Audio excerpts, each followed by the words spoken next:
How to grow and scale to a seven-figure B2B company. The secrets from a seven-figure bootstrap founder.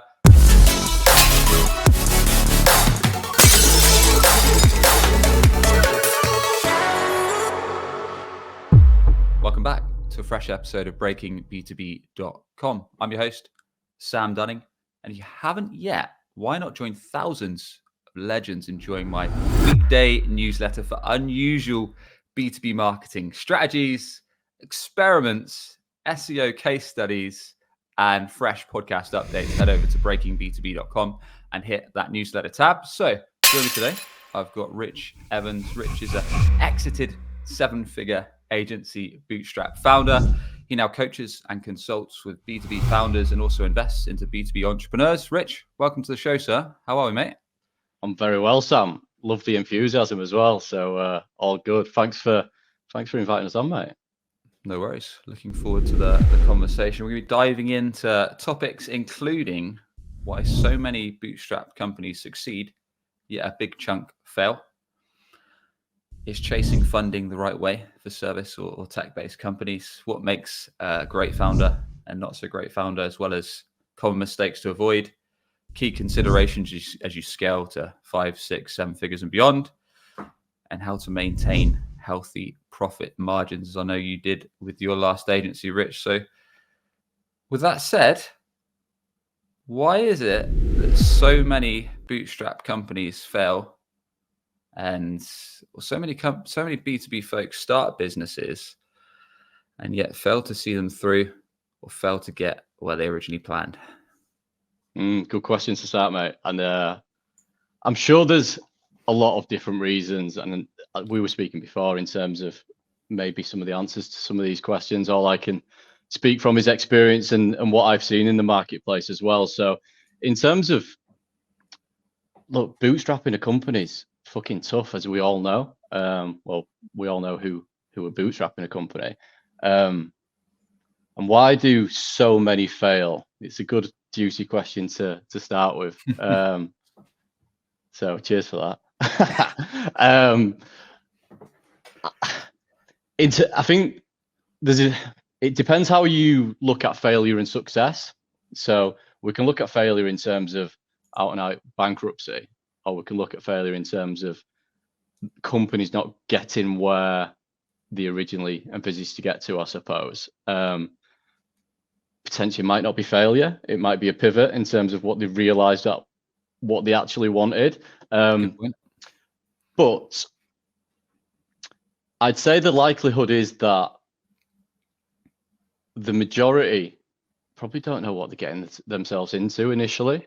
So entrepreneurship is very glorified in the day and age of Instagram, TikTok, and all the rest of it.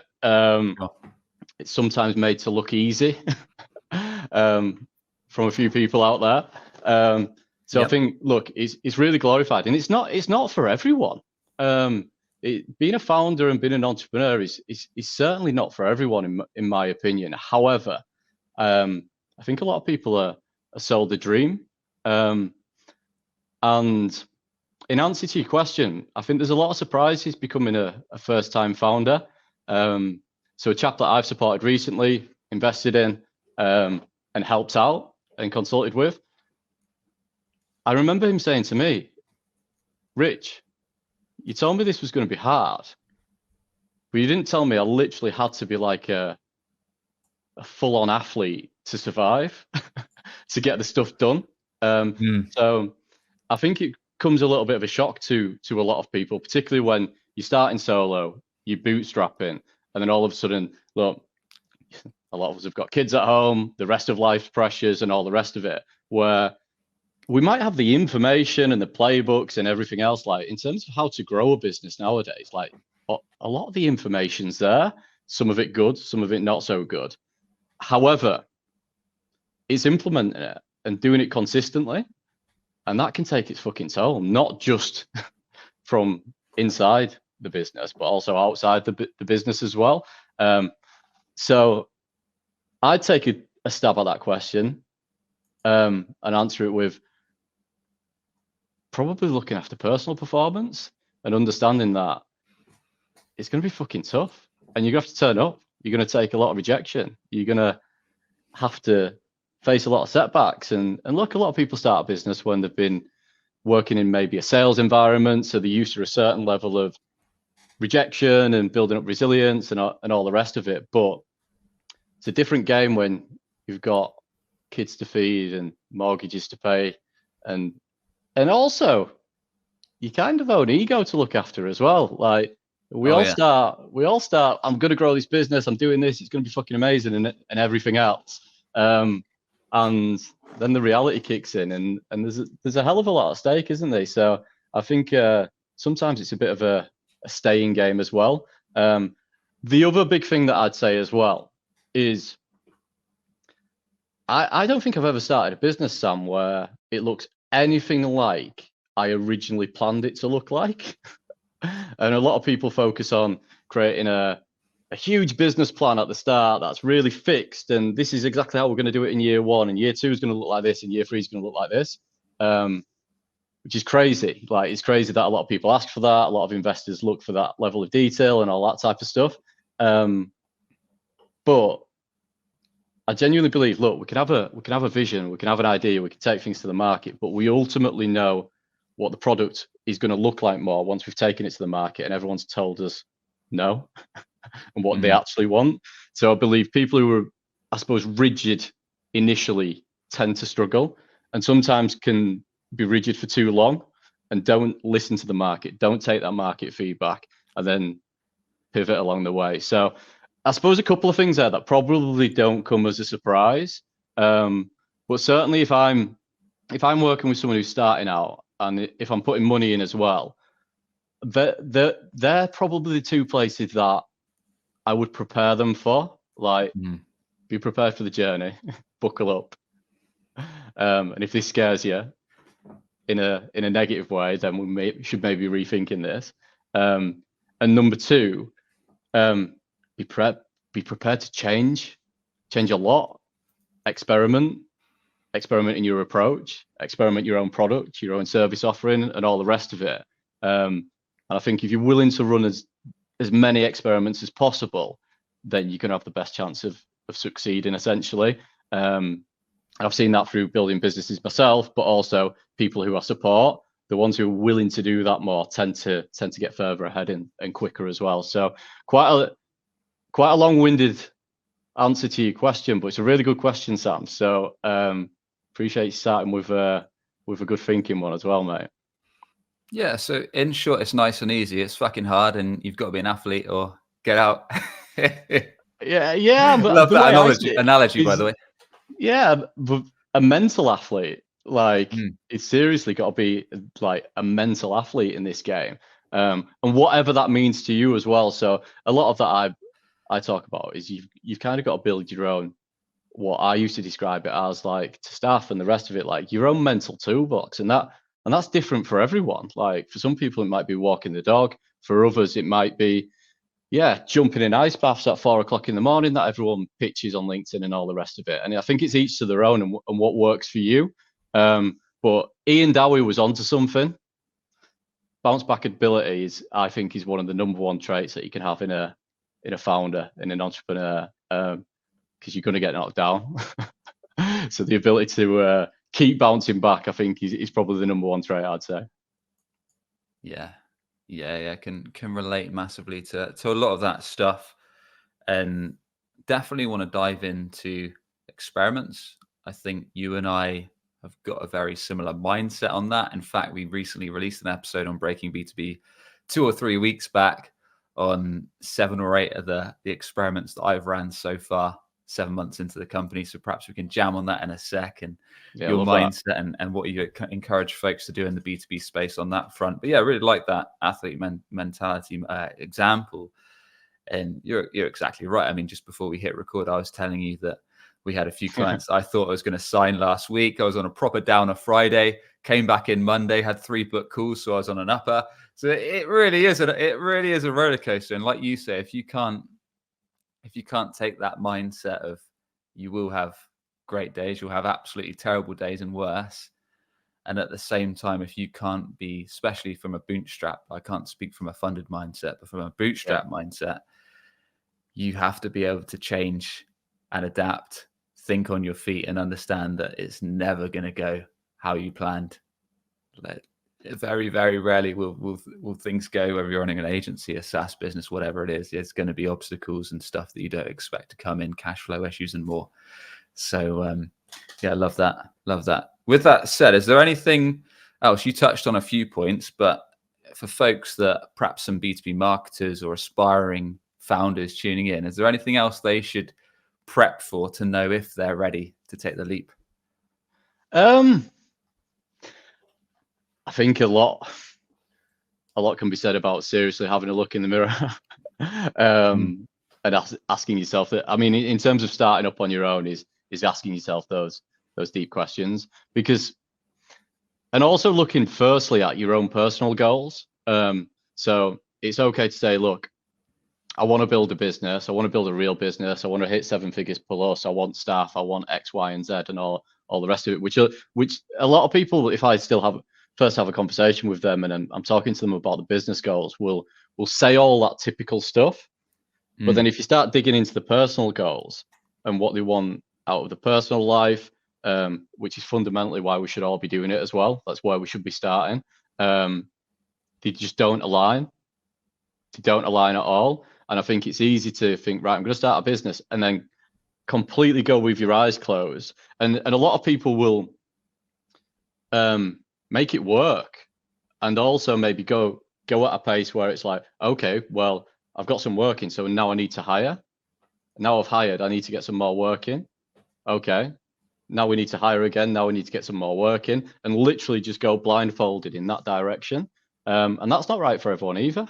And it's about, I think, really understanding what you want, and that will change. It'll definitely change along the time, and making sure you're constantly having that word with yourself, relying on coaches, mentors, partners to make sure you're asking the real questions, because there's nothing worse than actually moving at pace somewhere, but understanding the sat nav's been set in slightly the wrong direction as well, positively or negatively as well. So I think my advice to people, if they were looking to start on their own for the first time, or even to go again with a new business, whatever it is, to make a change, is really, really get deep on like what you actually want, what's best for you, what's best for your family, and really align on that vision first and foremost.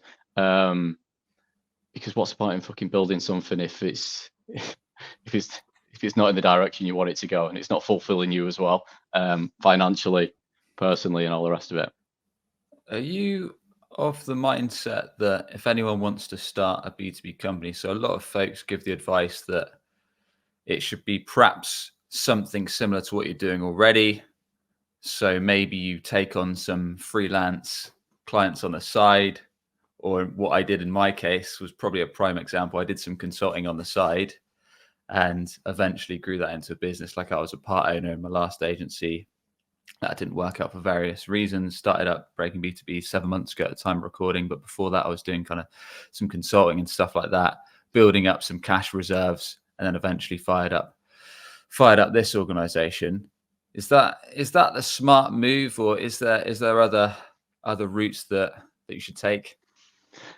Yeah, I'm smiling there. Again, just looking back at a couple of previous experiences. So yeah, the agency that I built and exited, I'd never worked in that industry or delivered that thing ever in my life. So we did branding, we did websites, and I'd never built a website, sold a website, done any branding prior to starting that business. So the answer to your question might be yes, that's the most smart thing to do, but I didn't do that for that business. I ultimately wanted, with one of my previous businesses, I had a recruitment business, Okay. and which is someone else has got now. But I was on the market for, well, we'd had a couple of website suppliers that was looking for a new one and was really struggling. I felt there was a gap in the market. Maybe a young naive maverick at the time, but thought, well, I can sell websites because there's a massive need there, and all I need to do then is get someone to build them, and then we're off. So that was in an industry that, yeah, I'd never had experience in, but I was ultimately the customer, which really helped. Yeah. You're in the niche. Exactly. I understood the pain points, like, so I could resonate more with the customer than actually on the flip side. So that, I suppose that's another angle to look at things. And again, like one of the businesses that I'm involved in now, the founder was an engineer by trade, had his own challenges with recruiting people and talent and all the rest of it when he was an engineer. He was actually looking, and this comes into the pivot side of things as well, I'm sure Paul won't mind me saying this, but his business model at first was not to build a recruitment agency. He was looking at more of a coaching angle and all that type of thing. Paul had never worked in recruitment, never set up a business before, never done any sales before, never done any marketing before, literally a blank canvas. But he knew there was a problem there. We just needed to work out what the best way was to solve that problem. And he's gone on, and I think he's about 14, 15 months in now, and done remarkably well from a standing start as well. So yeah, good. It's one of those, like, there's no right way or wrong way, is there? But I think fundamentally, like, do we have to work do we work as a technician, as 𝗥𝗲𝗀𝗁 would put it in the E-Myth, and then go on and do our own thing self-employed and build it up from there? Yeah, that's one way. But I actually believe there's probably a lot of advantages to maybe my story and Paul's story, that if you're experiencing the problem, you're probably quite a good fit to work out a solution to the problem. And particularly when it comes to marketing the solution as well, then what do we talk about in marketing all the time? Like, you need to resonate with the audience, you need to understand the audience, you need to be able to speak on their level. And kind of, if you were the customer before or the person with the problem, then that shortcuts out a little bit, I suppose, Sam. Yeah, big time.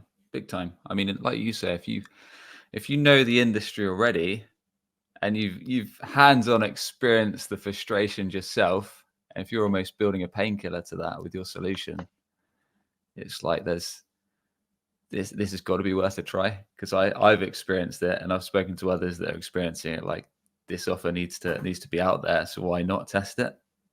Yeah, and then I think that's it. Is it like, we can build the rest, we can build the processes to the solution, we can build the right team and all the rest of it as we get stuck into it. So I think as long as you've, ultimately for me, particularly with a bootstrap business as well, like, the founder's main job is sales, is marketing. And I think maybe some of the disadvantages, if, let's say, I'm an accountant, so I want to start an accountancy practice. You're good at doing the thing that you're selling, but you're potentially not that good at the sales side, the marketing side, and all the rest of it yet. You might be a designer that then goes and starts a design agency, for instance, where actually, yeah, I think that can, you tend to see a lot of those businesses, yeah, not move to where they want to be, because they might focus on winning some work, but then they're delivering the work, winning some work, and then they're delivering the work. So it's like feast and famine, which is very typical, isn't it, for a startup business? It's like, we're drowning in work. Okay, now we're busy delivering it. And then all of a sudden you delivered the work and your pipeline shine. So there's pros and cons to both, certainly, isn't there? But personally, I think probably another tip, if someone sat there thinking, am I going to start my own business, is like, yeah, get good at sales and marketing, and be willing to do the reps when it comes to sales and marketing, and run those experiments, because fundamentally, if there's no cash, then we're done. Yeah. It's a good point. Are you tired of competitors ranking above you on Google, stealing traffic, leads, and mind share from dream clients every time they're searching for your services or offers on Google?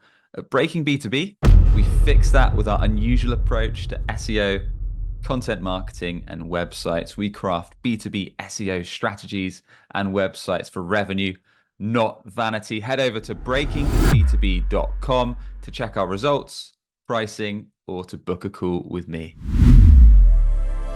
With that said, I think I already know your answer, but especially in the tech space and the SaaS space, so many founders want to seek out funding to almost prove that their concept is going to work, to get that backing, to get that cash, to then invest a ton into product, marketing, scaling the team, growing and beyond. Do you think there are positives to that? I think you and I will probably be both biased towards the bootstrap way, but I'd like to know your thoughts there. Yeah, and listen, I can only answer questions that I've got personal experience in, and building a tech business. So we're talking about SaaS is not something I've done. Yeah, I suppose with my previous agency, we built some tech and we had some SaaS agreements and all the rest of it, but we weren't an out and out SaaS business. So ultimately, I can't say right or wrong. Look, certain tech and SaaS needs money, and if you haven't got it, you're gonna have to fund it somewhere. I think and there's a difference between raising a little bit of investment to see you through the first year in terms of like salary expenses and all that type of stuff, and then raising shitloads that is going to be a struggle to pay off and get positive cash flow on. So I think there's some differences in terms of like styles of funding as well. But I can't really comment on the tech world because that's not a game that I've played out and out. So it'd be wrong of me to try and throw an answer at that. I think when it comes to look, the service world, look, we can get cash flow in a bit like the J curves, not as deep, because we're not waiting for the product to be built and developed and all the rest of it. Literally, we can get out there, offer our services, and start selling and start making money. Now, again, I don't want to answer this in terms of, well, I did it this way, so that's the right way. Like I think I've been self-employed and been an entrepreneur for 11, 12 years. So I started at a time where I had no kids at the time, had no mortgage at the time. I was mid-20s, I think I was 25. So my situation is very different to other people. I could literally get started with some commission from my previous business and get going, and hopefully that lasted long enough for me to start cash flowing, which luckily it was. So that's a bit of a different scenario, whereas most people have got mortgages, have got kids, have got more responsibilities than I had. So I think in terms of if you're starting up in the B2B service world and the rest of it, I think getting a little bit, I mean, I invest in people that way as well, getting a little bit of cash to cover the first year expenses, cover your salary, make sure your kids can eat. And also I think what's really important as well is taking that financial strain away. Because if we've got that financial strain in the first year, then we need headspace to build a business. And if you're worried every 2 minutes about money, then that's going to take headspace away, which that energy should be used elsewhere in business as well. So I suppose there's different ways to answer that question, but it's very dependent on the personal situation. But I don't believe in, I suppose, service businesses trying to raise like, hundreds and hundreds of thousands, because it's a bit like a business that exists to make money, not borrow money.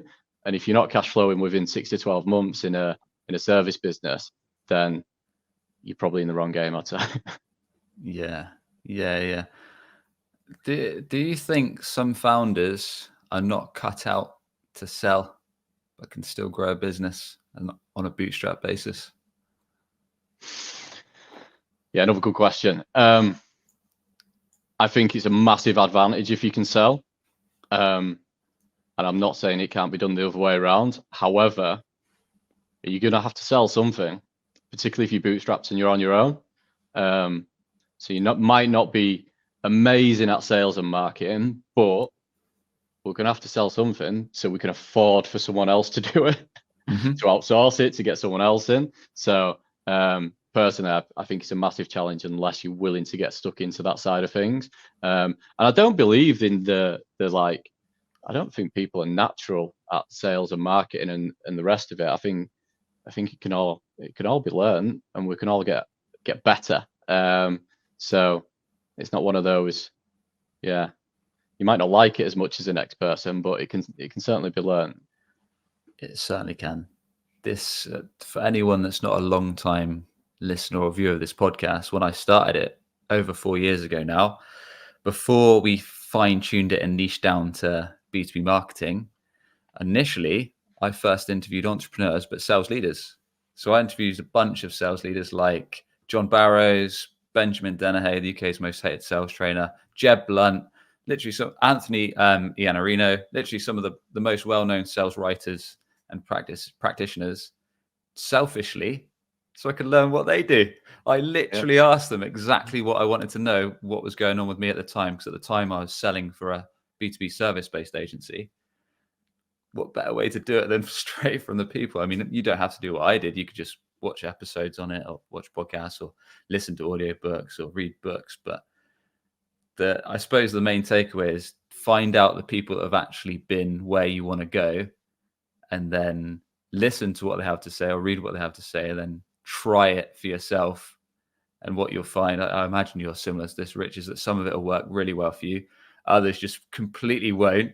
And some, which we'll probably get into in a bit of the experiments. And sometimes the only way to learn is to see what works and what doesn't in the real world. I love that. It's a great strategy you've used there to get some free one-to-one coaching sessions. But yeah, no, I think that's really good advice. I'd probably add to that as well.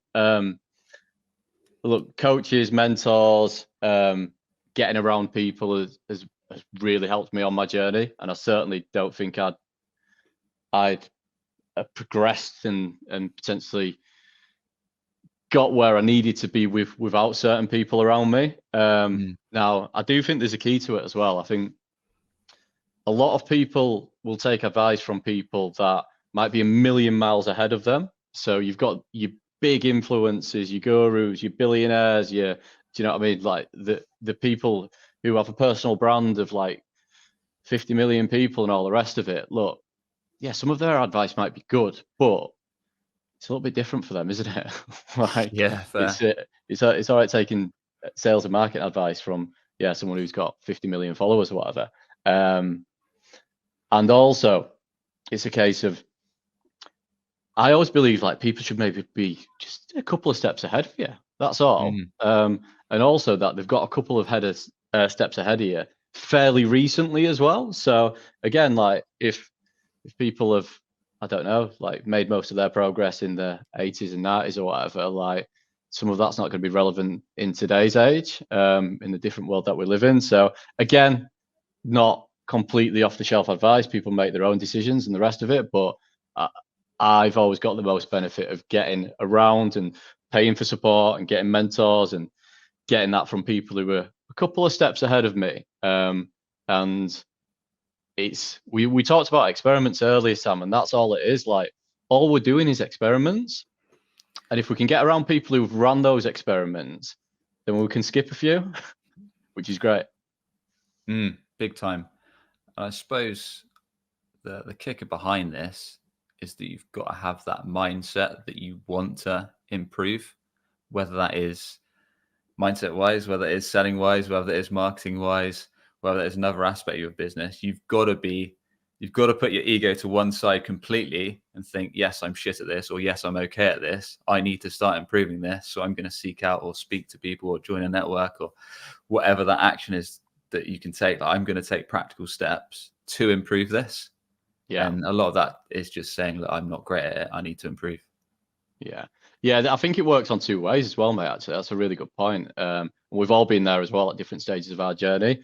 The most obvious way to let your ego get in the way is, oh, well, I don't want to be vulnerable. I want to look like I know it all on the surface level and not get help, which, is not a good position to be in. But then you've got the other side as well, that people don't, their egos might be the wrong word, but I think it's the right one. It can get in the way for asking for help as well. As in they don't feel, I don't know, comfortable enough to ask for help and all the rest of it, or they don't want to we sometimes don't want to put ourselves in a certain room with other people or connect with certain people because, I don't know, there might be a little bit of what they brand as imposter syndrome there. but it's all normal. Like, it's all normal. We're all human, aren't we? So all those things are normal. And I think sometimes hearing it, it's a bit like, yeah, actually, I can fucking resonate with that. I just need to be selfish and get out there and get as much help as possible. Yeah. Stuff I've certainly faced. There's no doubt about that. So moving it forward a bit, when it comes to acquiring our first few clients, what are some of the marketing strategies that you advise? Feel free to use past examples that you did to grow your company, or perhaps they've changed since. Yeah, probably would change since, but maybe not so much. Like, ultimately, when you're first starting out, you've got no money. You've got pretty much no evidence yet. So you haven't got a portfolio, you haven't got testimonials, you haven't got case studies and all that type of stuff. You might not have the biggest following in the world either, in terms of like social media following and all the rest of it. So ultimately, I think in the early days, it's about getting your hands dirty. From what I think a lot of people shy away from cold outreach nowadays. And cold's probably the wrong word. Like, I very much see sales as just pure networking nowadays. And what I mean by that is going out there, building relationships, and having as many conversations as possible with people who one day might buy your stuff, and making sure you're creating as many conversations as possible. And that's also what I feel the role of marketing plays as well. So for me nowadays, I see sales and marketing as one machine. Don't like to split them up. The lines are far too blurred. For me, it's all about revenue generation. And I believe that anything that's good that happens in business or life follows a real life conversation. So a lot of people are on there looking at vanity metrics, likes, comments, followers, and all that type of stuff. And quite rightly so, what a lot of people say is they don't pay the bills, do they? However, if they lead to real life conversations where we're having quality conversations with people who, one, might buy our stuff, or two, might tell other people about our stuff who might then end up buying it, then as many of those conversations as possible for me is a precursor to sales. And it's about generating them and getting fucking brilliant at generating them. Now, we could go into loads of detail here because I'm super passionate about it. Let's do it. Yes, we need to get busy.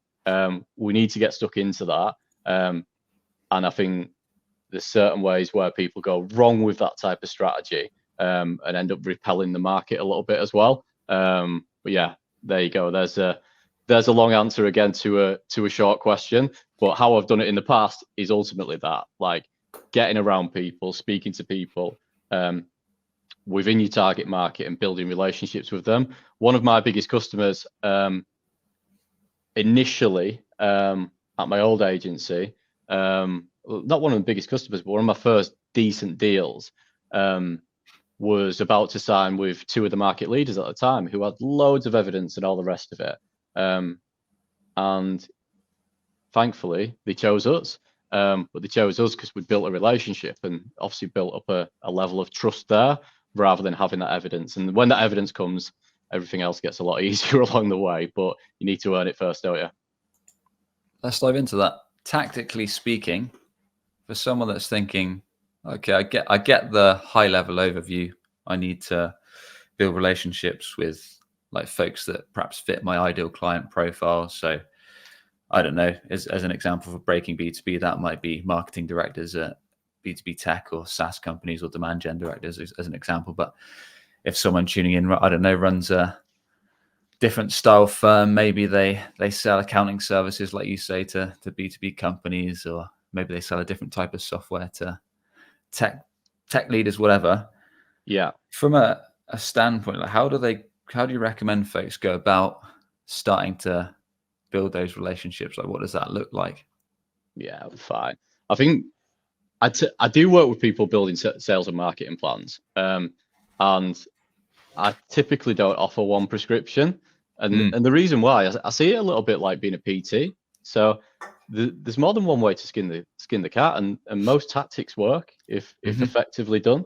And the PT analogy that I like is, look, Sam, like if you came to me and I was a PT, which I'm not, by the way, and said, look, I want to lose weight and get lean and the rest of it, I could say, okay, Sam, that's cool. I'm going to send you a link. And on that link is, right, you need to go to the gym 5 times a week, do compound exercises, and you need to live on rice, chicken, and broccoli for the next 8 weeks.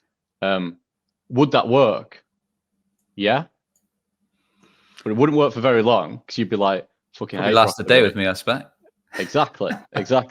I hate squatting, whatever it is. So I think it's important to understand like your own strengths, your own weaknesses, and you also need a belief in the process, and also one that you can fall in love with as well. So there's a lot of ways to do it. So however, top level like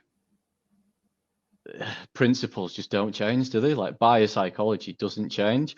And whatever plan that I like to put into place with people, it follows a model where it's really simple. Like if we need to take someone from not having a clue who we are to spending money with us, I believe we need 3 things. And it typically goes in this order. Well, it's got to go in this order. Number 1 is we need their attention in the first place. The next thing we need is the time. And the next thing we need is the money. So it's stripping things back and building a strategy to get those 3 things predictably, whatever tactics that you're using essentially, and building a plan around those 3 fundamentals, which sounds super simple, which a lot of the time it is. It's just a case of making sure that it's effective for the individual business, the individual market, and the things that I've mentioned there, because otherwise it's day 6 and you're sick of broccoli and you're going to give in and you're not going to make any money. Yeah, we've spoken to a lot of marketing leaders that I guess have said similar stuff, really. Like when it comes to acquiring the first few clients, keeping it straightforward, not spreading yourself too thin, i.e., like you alluded to earlier, perhaps looking at maybe founders that are literally 100 steps ahead of you. They've already grown to 7, 8, 9 figures. They've got a ton of followers, but they're giving high level stuff that's just not that relevant to where you are now or where you want to get to as your next step, and kind of breaking that down. Yeah. Attention, time, money. Love that. And I think that's a real challenge that you've hit there as well, Sam, to be fair. I think a lot of people are suffering from information overload. It's easy to be like, yeah, particularly we're early days in a business or we've hit a plateau and we want to grow it. And then all of a sudden we're just getting like hit left, right, and center. You should do this. You should not do this. You should do this. You should not do this. And you're left there thinking, what the fuck am I doing? And ultimately, just you might trial that for a week, might trial that for a month, and you just like, yeah, this just isn't working. And a lot of people are just lost. So I think coming back to what we were saying earlier, it's a case of like finding out who you do trust, and yeah, getting some support and some guidance if people are potentially feeling that way. But yeah, I kind of like for new business founders now, there's a little bit of empathy there, because yeah, when I first started, we didn't have all that. We had some books to read and all the rest of it, but we weren't just absolutely hit with just information left, right, and center, which I feel can be distracting more than anything. And there's maybe a very good business or a lot of very good business out there that have hit a plateau or not where they want to be because they've gone after that next shiny object, or FOMO for not doing a certain thing. It's tough, isn't it, as a founder? I find myself with those things as well. Like, for example, some of the experiments we run at Breaking B2B, I'm thinking like, should I try and build a new lead magnet, or should I do this paid way of getting folks into my funnel and all this kind of stuff? And I'm like, well, I'm already running the podcast. I'm already doing newsletter. I'm already posting on LinkedIn. I'm already kind of asking existing clients for a referral. We're already delivering on projects. Like we're already doing quite a lot, as well as some cold outreach and trialing other experiments. That's probably enough for where we are 7 months in. And it's like, it's very, very easy to see something that's worked for someone and think I should be doing that. But then sometimes you've got to take a step back and think, what's actually realistic? If you've got historic data, what's historically brought us profitable clients that we enjoy working with in the past? And then thinking, it wasn't any of that new crazy like shit that folks are preaching about right now. Yeah. at least when you're looking at your own historical data, you know it's true as well. Good point. Yeah. So yeah, we talked about kind of acquiring the first few clients. I do want to get into experiments actually. So talk to us a bit more about what that means from your point of view and what founders should consider. Yeah, I think it's across the board. I think you can apply it to every single area of managing yourself, and also business as well. So, which area do you want to focus experiments on, Sam? Because yeah, I genuinely believe that's all life is essentially, isn't it? It's a load of experiments. We get new data, and then we try and get a little bit sharper in certain areas, and keep learning. So yeah, any particular area you want to direct at what? Typically, we'd keep it to the marketing and sales engine, but if there's stuff that you think flows in wider business, and I'm open to discuss it too. Yeah, magic. No, that's fine. I think I've always believed that one of the big dial shifters that we've got in sales and marketing is positioning, essentially. And it all comes down to how we communicate our value. So people will say, like, what does positioning even mean, Rich? And I think it's that simple. It's how well can we communicate our value to the point where other people can easily understand it. And yeah, obviously nowadays a lot of people would call it offers, since obviously 𝗥𝗲𝗍𝗁 books and all that type of stuff, which I like as well. But for me, it's about not just like your paid offers, it's like your positioning of everything, your business. Yes, your offers, yes, your products, yes, your solutions, the way that you market and all the rest of it. And for me, I think if we get that right, it just makes everything else a lot easier. So yeah, everything needs reps. So there's no point having the best offer and the best position in the world, but if no one sees it, whether it's paid advertising, SEO, cold calling, DM, social media, or whatever, like all that stuff needs doing, and it needs reps. But if we can get the positioning right, then ultimately we need to do less of that, or we can do the same amount and get more out of it. Now, where I think people go wrong with positioning is not enough experiments. I think it's not a one hit job. Okay, we're working on our positioning. Ultimately, like I said earlier on in the conversation as well, not just our core solution needs experimenting with, the way that we communicate our core solution as well. And the more experiments we run and the more effective that becomes, then ultimately sales and marketing, and then the knock-on effect, business gets a hell of a lot easier as well. So I think that's really important, particularly in the early days of a business. But I also think it needs an eye kept on it at every stage of a business as well, just to make sure it's sharp, because everyone, as we've touched on there, Sam, is looking for that new shiny object, that new tactic, that new hack, and all the rest of it. Whereas actually, if fundamentally we concentrate on how well we communicate, then typically we're not going to need that new fancy technology or new hack, because we've got enough people who understand the value that we create, essentially. And I think that another belief of mine is, like, whatever business you're in, like, you're in the communication game, like externally, internally, the whole lot. I believe 99% of problems in business, and probably life again, are caused by poor communication. And I think, yeah, getting our comms right is important, mate. Yeah.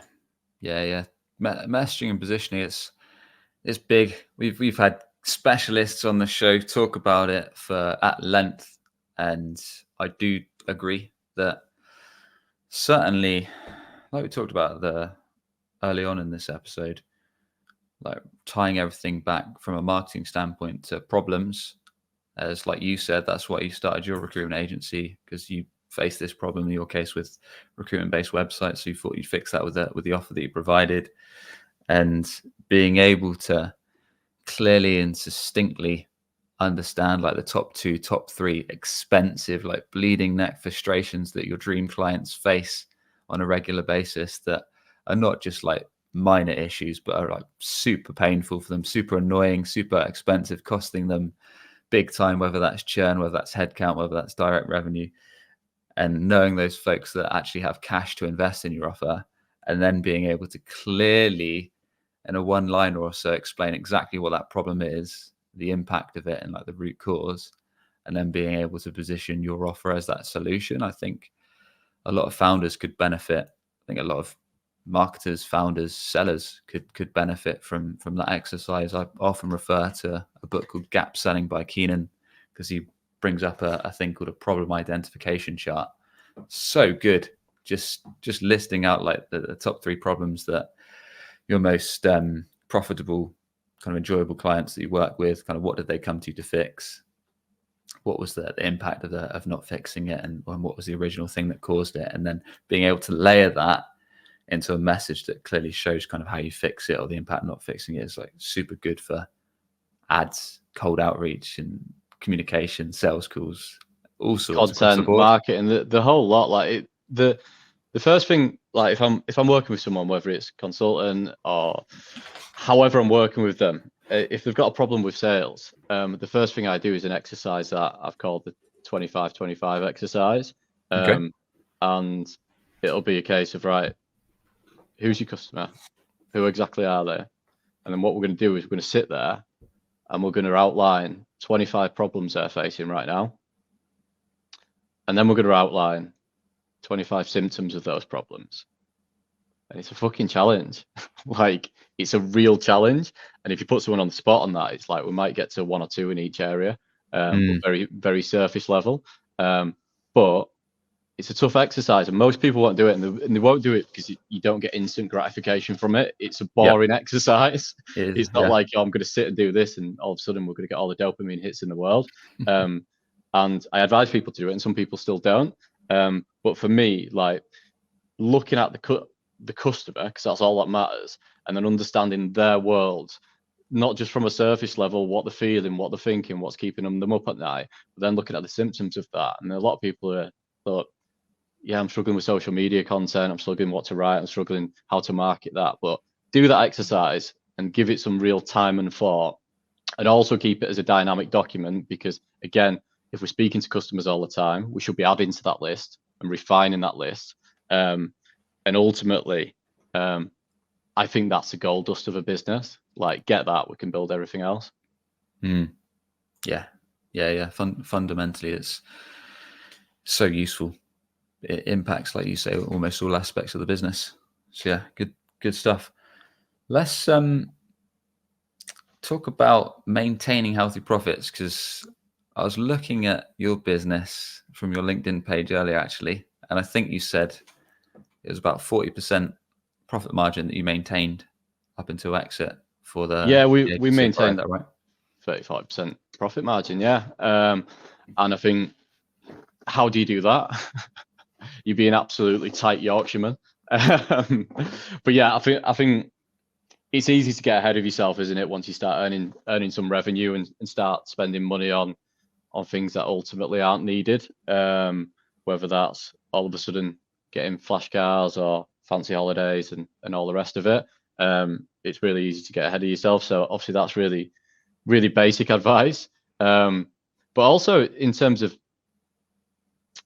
what we should be doing all the time is increasing the GP of what we're offering, like, and that should compound as well, because the longer we're in business, the more evidence we're getting, like the more case studies we're getting. So the value of what you're doing should be going up with that experience as well. So we need to be increasing that while keeping one eye on obviously what we're spending as well, costs, expenses, people as well. I think the people and the culture thing is really important, because if you've got people leaving every 2 minutes, then you're gonna have to keep hiring. It's going to be expensive.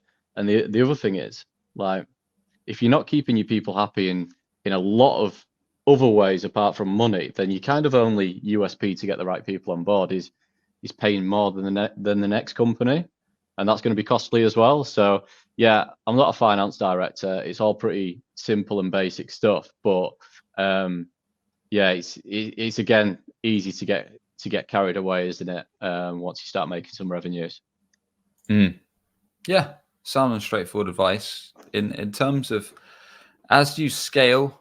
So as we're moving on a bit. So as you scale 5, 7, 6, in your case, 7 figures, are there common bottlenecks that you see with the folks that you advise that are in your community and beyond? Are there like ones that always come up that you see time and again? Yeah, I think there's the typical pain points of growing a business and blind spots as well. So I think the first one I'd say is knowing when to grow and when to scale and when to hire more people. And typically, to be honest, I think a lot of the time it's not hiring too quickly, it's hiring too slowly. But you completely get it, don't you? Like, we're not supposed to be confident in something that we've never done before, and if we've never hired staff or a team before and all the rest of it, like it's scary. Like, am I the right person to do it? Can I do this and all the rest of it? So I think like certain triggers in terms of getting out of your own way. And I think the biggest thing is as well, like when you start, you wear all the hats. And you carry on wearing all those hats, and you think, okay, no, I'm going to hire someone and give this one out. I'm going to hire someone else and give this one out. But I think the first place to start, and the advice that I'd give to someone is ultimately working out where you're best fit first and foremost before you start handing the caps out. So we've all got different skill sets. Yes, we need to do a little bit of everything at first. We've all got different personality traits and all the rest of it. But fundamentally looking at, okay, it's 12, 18 months from now. 1, I'm good at these tasks. And 2, I enjoy these tasks. They give me energy. That's the things that we should be concentrating on. And then the other bits, that's where we should be ultimately then looking to build a team around, systems around, like outsource suppliers around, or whatever it is, once we've got that cash flow going. And I think, again, simple advice, like any decent advice normally is. But we make those mistakes. We might hire because, okay, well, I need more sales. I'm going to hire a salesperson, or I need a project manager, or whatever it is. But fundamentally, where are you happy, to the point where hopefully you make yourself pretty redundant, but you're gonna have to play a few roles along the way. Big time. I think it's definitely a huge skill to know what you're decent at and what you're not so good at. Like, there is the old saying, do what you do best and outsource the rest, but that doesn't really apply at the start. Like you said, when you're a bootstrap founder, you've got to wear all the hats for a certain amount of time until you can get to a stage, be that a certain revenue level if you are bootstrapping, and then you can afford to take on someone that's perhaps hitting the skill set that you lack on, whether that's processes. Probably in my case, more operations would be something that I might look to hire on. And then I suppose the next thing is getting them trained up and making sure they're well equipped to hit that and hit the task and get the projects done well. Yeah, I think what you're good at, but also not missing like what gives you energy, because you've gone through a process where you've left everything on the pitch, like, and that startup business, because what we've said, like, you've got no money, like, you need to earn money, like, you've gone through that initial process where you've just left everything on the pitch. Okay, the reward is actually now you can have a job that you want. And we've got a bit of cash so we can fill in the gaps there. So I think that's hopefully a little bit of inspiration for maybe a few people who are doing the hard yards right now as well. Like, eventually you get to choose your own job in your own business, but maybe not so quickly as sometimes we first expect anyway. Good stuff. Rich, really appreciate the conversation. We'll have to get you back on again to cover some ground that we didn't have a chance to cover this time. But I really enjoyed the chat. Been very useful, not just for me, but I'm sure plenty of folks tuning in that are maybe in the early founder stage, or perhaps marketers that are thinking of setting up on their own sometime soon. So really appreciate the chat. With that, please do tell us more about how folks tuning in can learn more from yourself, connect with you, and anything you'd like to share. Yeah, LinkedIn. So no surprises. So feel free to get in touch on LinkedIn.